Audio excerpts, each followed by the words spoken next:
back. This is Live at the Center for Performing Arts at Rhinebeck, where nothing is real, but everything is important. Bear Stage. I don't know if anybody's ever seen the Bear Stage before. Danielle has not. We just finished our production of Thoroughly Modern Millie and our fundraiser, and I want to thank you all who came out to the fundraiser. It's so important for us every year. You know, you can't earn in the theater. We do very well, actually. We earn about 60% of our money, but about 40% we have to beg. So thank you for supporting us. Next year, however, 2018, 20 years. 20 in this building, 24 on this site. That's right. Wow, long time. He's been here from the beginning. This is Andy Weintraub. Andy is the creator, the founder. This is his whole vision. So here we are. This is your vision. Well, half of it. A blank wall. Yeah, there you go. All right, so in September, the month of September, back to school, end of summer, getting ready for the fall, and we're starting off with a bang, Labor Day weekend. We have a weekend of magic, and we have our three of the many magicians are with us. These are the three magi, the wise men. They are 2,000 years old plus. Andy Weintraub, Ryan Dutcher, Frank Monaco. So, Andy, Ryan, Frank, this is actually 3 different shows, correct? Correct. On Friday, September 1st, we have a show called Enchantment, right? And Kathy, who is Kathy? Is she somebody new? Kathy is actually, she's part of the club. Part of the Al Baker Assembly. Absolutely. And this is a fundraiser for them, by the way. Right, it is, yep. So anything if you buy a ticket, you're helping to support the Al Baker Assembly number 35. Is that correct? Yeah. Well, I've known it for so many years. You've been here for so many years. So, Kathy, she's part of the assembly. Yes, she's actually the secretary of the assembly. How cool is that? Yeah, she's also had a career in magic for quite a few years. She's done cruise ships, gone all over the world. She's very proficient and accomplished in the art of magic. And Martin Steinberg, and Andy Weintraub, and Michael Bokar, is that how you say his name? Correct, yeah. And Andy, you're going to do your, you're going to have Foodini on again? No, No Foodini? Foodini won't be here unless we get all kinds of people involved. People, if you want to see Foodini, send your cards and letters and phone calls to Andy. So Enchantment is Friday night, and that's a $15 show. But then you have a different show on Saturday night, and that's called Spellbound. And that's Saturday, September 2nd. The Friday show is 8 p.m. The September 2nd Saturday show is also 8 p.m. That's a $20 ticket. Now, what's the difference between Enchantment and Spellbound? Those are 2 lovely adjectives. I guess Spellbound is an adjective. Enchantment, I guess, is a noun. What's the difference?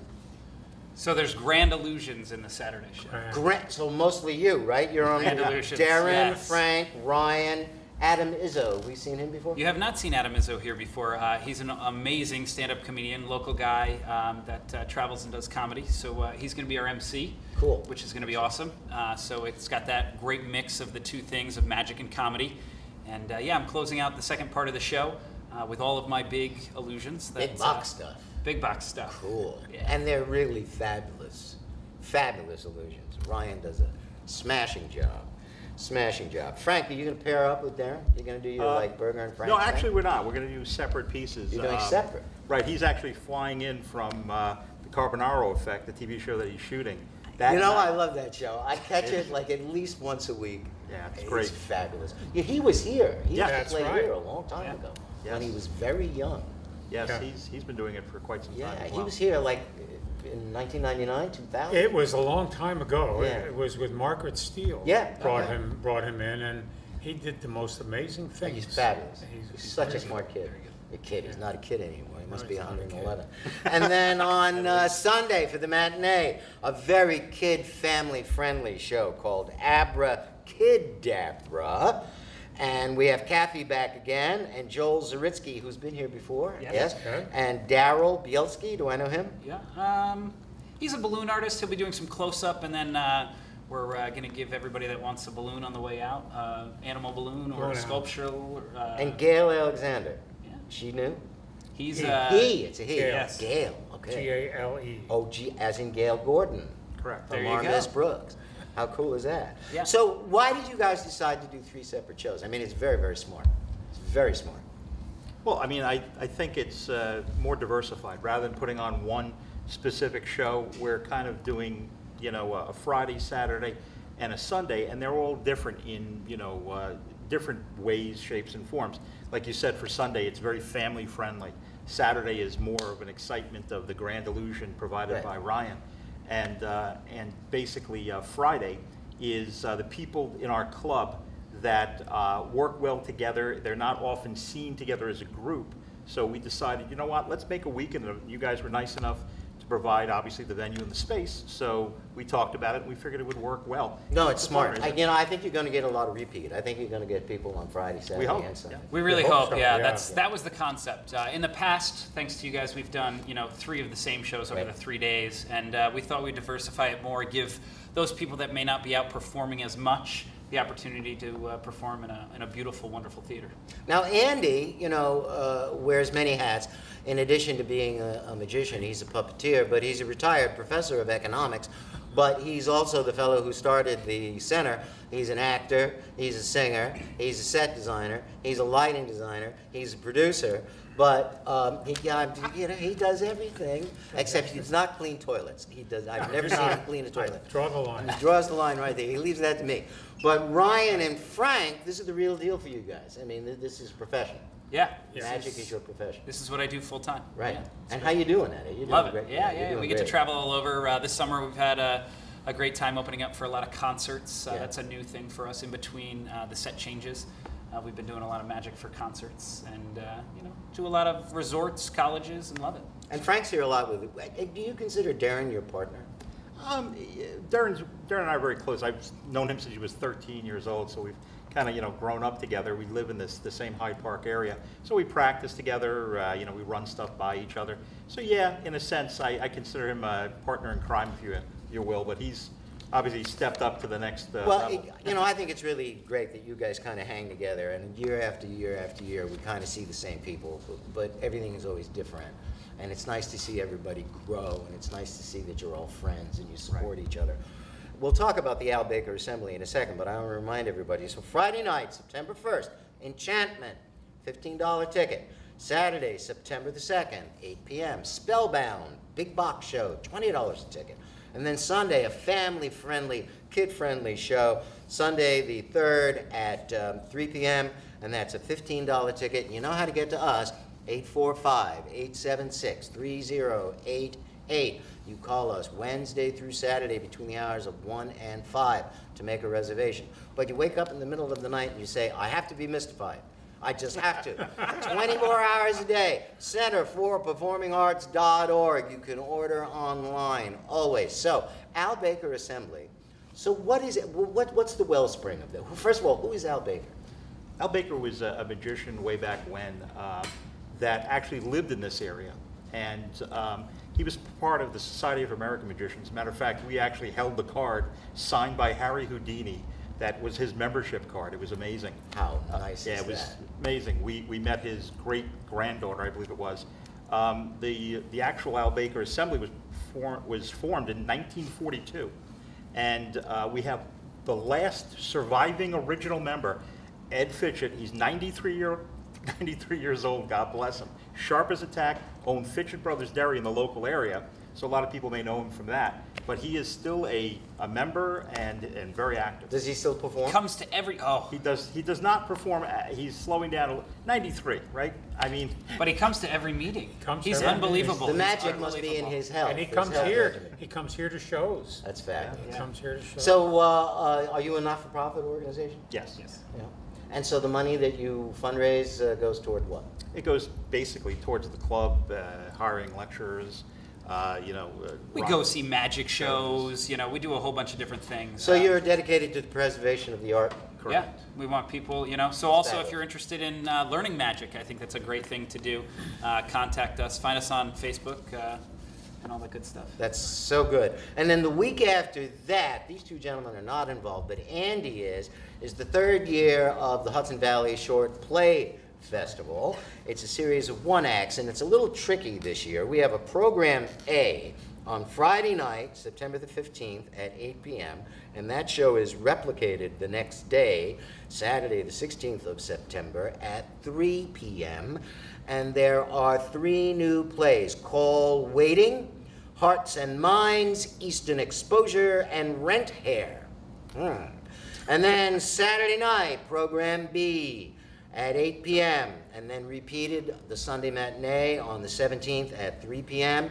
We have Boombox Alley, Full Nabbit or Nabbit, The Remembrance, and American Noel. Now, these are all local playwrights from within the Hudson Valley. You're directing one of the shows? I'm directing Eastern Exposure. And that's on Friday night and Saturday afternoon. That's right. And that's by a fellow named Richard Gotti. Richard Gotti. And what is that play about? It's a play about an elderly, they're younger than I am.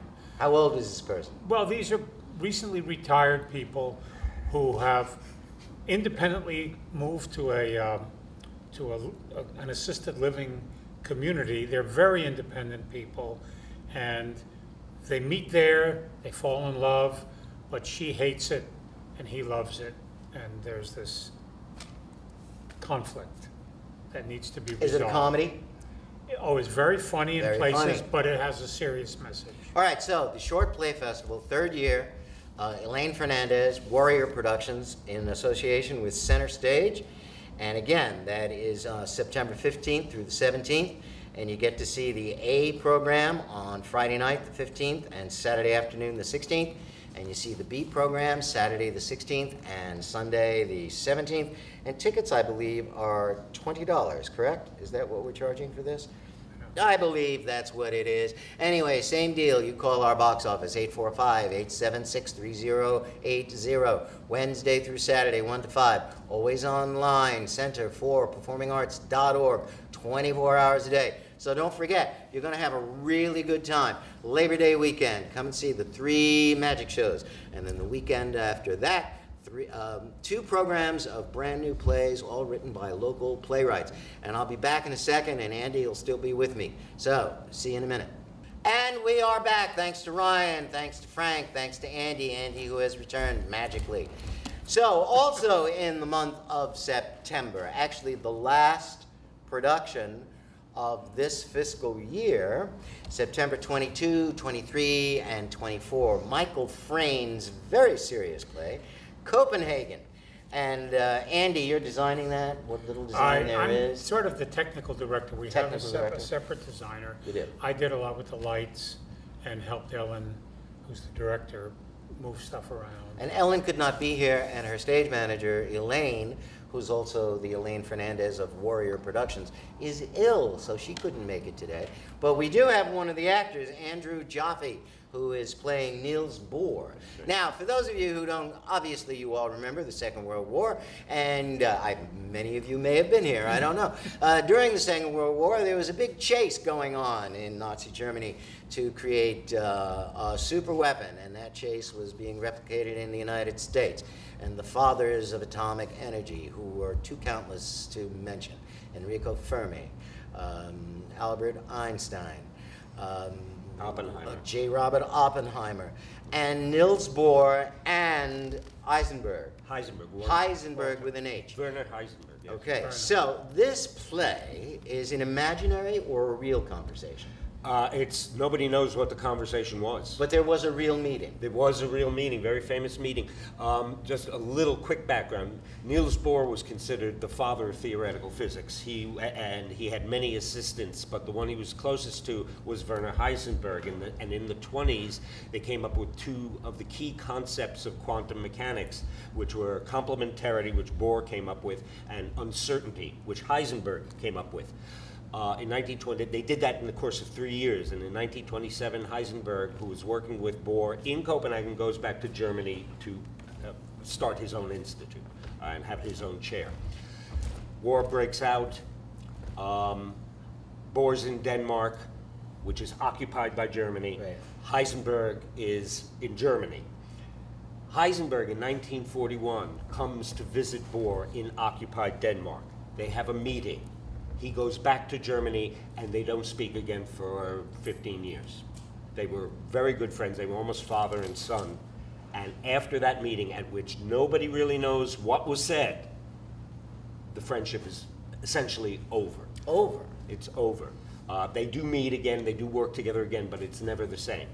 And this is Michael Frayn's imagination of what was said, or what might have been said, because the play is fascinating, is that you go over the meeting over and over. The three characters, Bohr, his wife, and Heisenberg, are all dead, and they're all looking back, trying to pinpoint what exactly was said. So is it a memory play? It is a memory play. It goes back and forth in time. So do we see these three people as ghosts to begin As with? ghosts to begin with, and then they go back into, let's go over the meeting again. What was exactly said? What did you reply? And they're trying to find out. It's almost like there was a TV series called Quantum Leap, Yes. in which the main character had Swiss cheese memory, and it's really about piecing and trying to pinpoint what So was exactly Heisenberg a member of the Nazi Party? No, he was not. Not a member of the party. He was not a member of the But party. was he working in the arms industry? No, he wasn't. He had his own institute, separate. It was under the Nazi government, but he wasn't working for the Nazis, which is part of the ambiguity of it. He insists that, no, I did it so I could stop the Germans from getting a nuclear warhead. Nobody knows what happened. Nobody knows. It's a mystery play as So well. Niels Bohr is in Denmark, and Yeah. what's he working on? Or is he allowed to work on anything because Denmark is occupied? He is allowed to work. He is allowed to, because he's being protected by people in the embassy, and he is working on fission. He is working on nuclear Whose fission. embassy? The German embassy? The German embassy In Denmark. in occupied Denmark. Right. And so he's working on fission. And in 1943, he escapes Denmark because they're coming in to round up all the Jews, and Bohr is half Jewish. And so he escapes to Sweden, and then eventually goes to Los Alamos, where Oppenheimer and Fermi, well, Fermi's working in Chicago, but Oppenheimer and all of those. So like in 1944, he's working on the He's Manhattan in Los Project. Alamos. He's working on the Manhattan Project. Wow. And how is this process? There's three of you. How long is the play? It's 2.5 hours. That's very long It's a for very three long- people to be speaking. Yes, and it's a lot of words. Have you done this before? I did a reading of this play last year, but I played Heisenberg, so now I'm playing Bohr.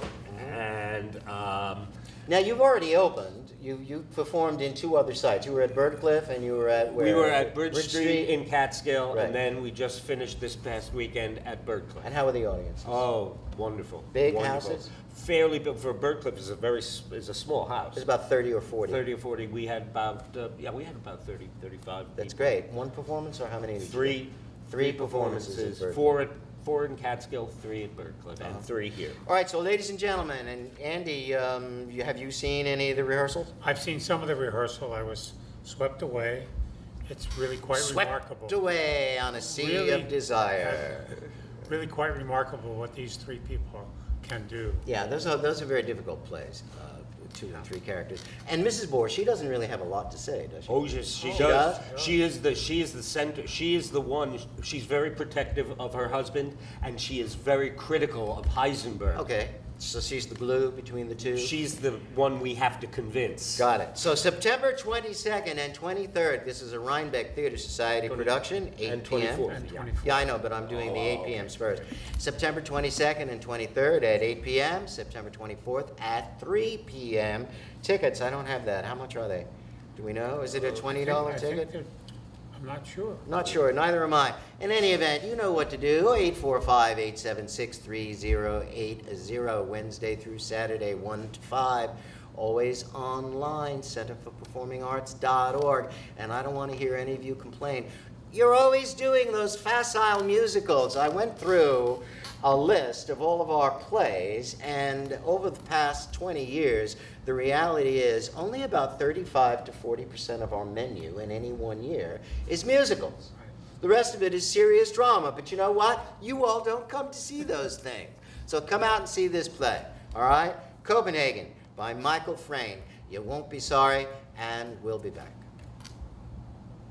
And we are back yet again. Thank you to Andrew Jaffe, Copenhagen, playing September 22, 23, and 24, the Rhinebeck Theater Society, followed the week after and the week after that by another Rhinebeck Theater Society production, and we're actually counting this as the first play of the 2017-18 season. Right. So I'm going to have some of these people actually come back on next month's show, and maybe you'll have your musicians with you, because Andy is the director, and he's added a couple of new wrinkles.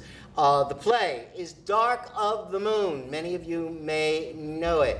And we have Taylor Suppel, who's playing John the Witch Boy, and Caitlin Connolly, who's playing Barbara Allen. This play was written in the early 40s? Yes, it was produced in 1944, I believe, Right.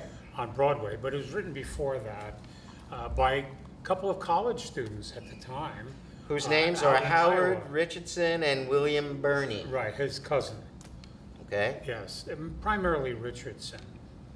And it got picked up very quickly from a production up in New England, brought to Broadway, new actors, and ran on Broadway for almost a year and was very successful. And it's been revived every once in a while, never on Broadway, but it's done regionally. University theaters used to do this all the time. They still do. I was telling Taylor, I played John in college. Did Yep. So, John, the Witch Boy. So explain to me, Taylor, when I say John the Witch Boy, who is John? So John is a witch that is from the mountains of the Appalachian Mountains. Old Baldy is what he refers to his mountain as, and he falls in love with Barbara Allen, Who is a human.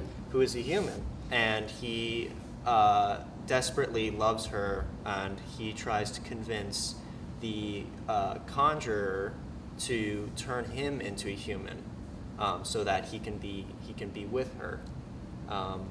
So the conjurer does turn him into a human on the condition that she be married to him for 1 year and stay faithful.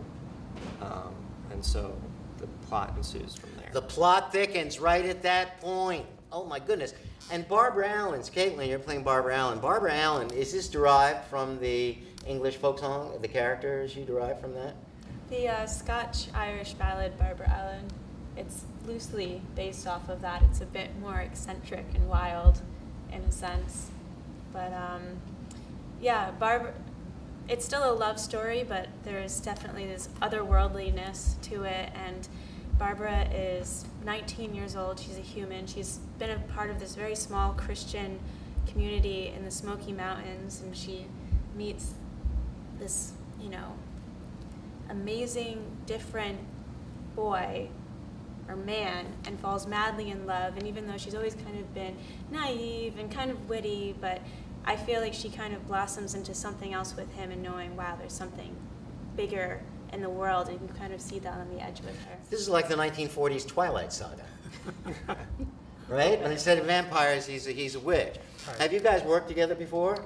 Never. This is your No. first time? Did you know each other before? Yes. It's very interesting because we knew each other from when we were very young.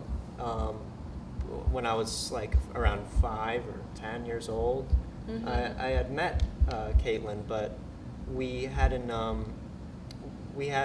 seen each other for about 10 years. Our parents And were so- friends, and we used to go to holiday parties together. Are you both in the region?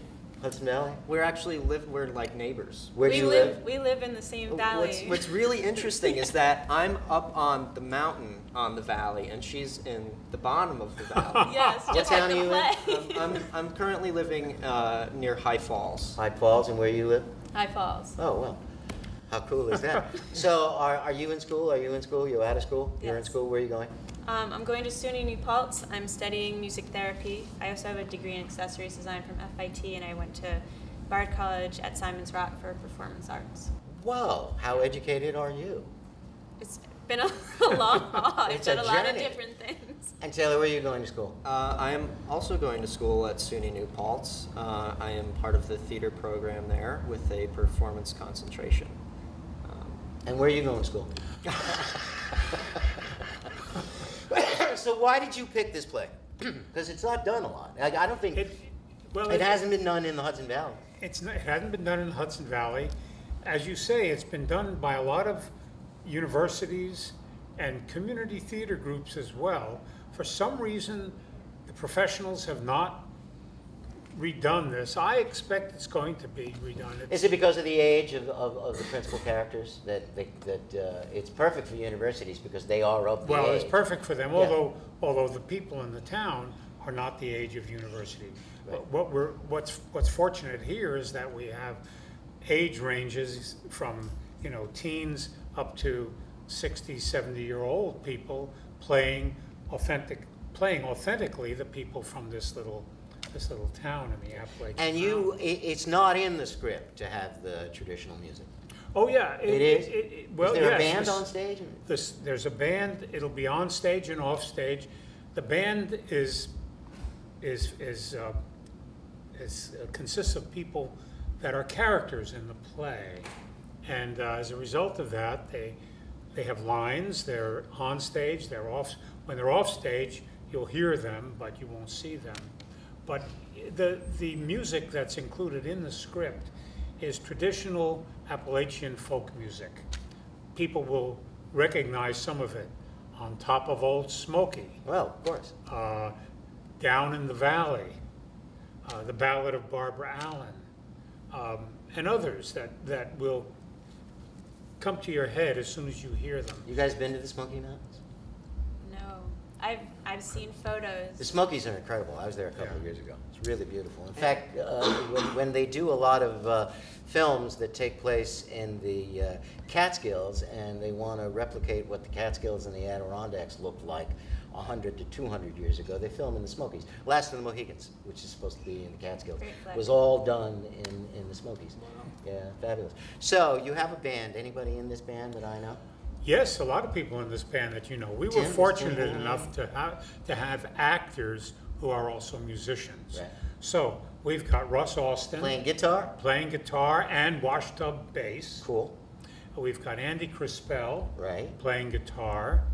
We've got Tom Starossi, who actually designed the poster. Okay. And has been he was in Inherit the Wind. He's playing banjo.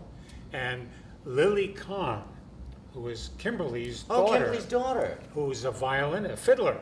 I would say Wow. violinist, fiddler. Right. And also Austin Carruthers, I know Austin. who plays the violin. Yeah. So we've got a great bluegrass group.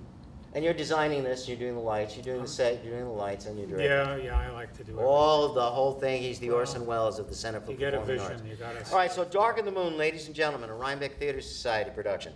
Plays from September 29 to, when? To October 8th. Friday and Saturday, 8 p.m., Sunday, 3 p.m. I think the tickets on this are 24 and 22. I think that's what it is. 845-876-3080, Wednesday through Saturday, 1 to 5. And always online, centerforperformingarts.org. Caitlin, where have you been? Other places, other plays, other shows? Well, I started out doing theater in high school, and I was an avid performer. I was in a few short films with some Columbia grad students, and I continued on at Bard, but mostly I came back here a couple of years ago, and then I was continuing with accessories design, so I'm really excited to come back to the stage She's again. been in a play at the center. Which? The Man Who Came to Dinner. Oh, I played June. how cool. Mm-hmm. The girl, the Yeah, young girl. I know, the daughter. Yeah. Stanley's daughter. Yeah. And what have you done? Well, most recently, I just had my New York City debut. I was part of the New York Theater Festival, the Summerfest, and I Not the Fringe Fest, the Summer Fest. no, the Summerfest. Yeah. yeah, and it was a really great experience. We performed in the Hudson Guild Theater, Uh-huh. and I got to be on stage for a full hour and a half. So that was Wow, did you it was speak great. during that time? Yeah, no, it was a very bantery kind of show. Because you can where it be was on like stage back for an hour and a half and yeah, not it was say very very high energy. Yeah. Show. And I just wanted to ask Andy. I heard that this was like a dream show of yours to do? Well, it's been a show that, because of the tall tale character of the play and the otherworldly elements in the play, it's always been sort of interesting to me to just think about how it could be done and how it could be made for the audience otherworldly and tall tale-ish, and then combining it with the music. And it's very funny as well. There's a lot of laughs in this play, but it has a serious theme about tolerance and closed-minded people confronting something different, which is kind of ripe for today. It is, and it follows on the heels of you having done Inherit the Wind, which is another show that takes place in a small town in the South. So you're kind of like on a roll here with this. Kind of like on a roll. Yeah. That's right. All right, so ladies and gentlemen, Dark of the Moon, September 29, October 8, Friday and Saturdays, 8 p.m., Sunday, 3 p.m. And for any show you want to see here at the center, any show at all, 845-876-3080, Wednesday through Saturday, 1 to 5, always online, Center for Performing Arts.org. And that's our show for this month. And we'll see you next month. And some of these people will be back. And maybe you'll have some of the musicians from Dark of the Moon. So thanks, and we'll see you. There's no business like show business, like no business I know. Everything about it is appealing. Everything the traffic will allow. Nowhere could you get that happy feeling when you are stealing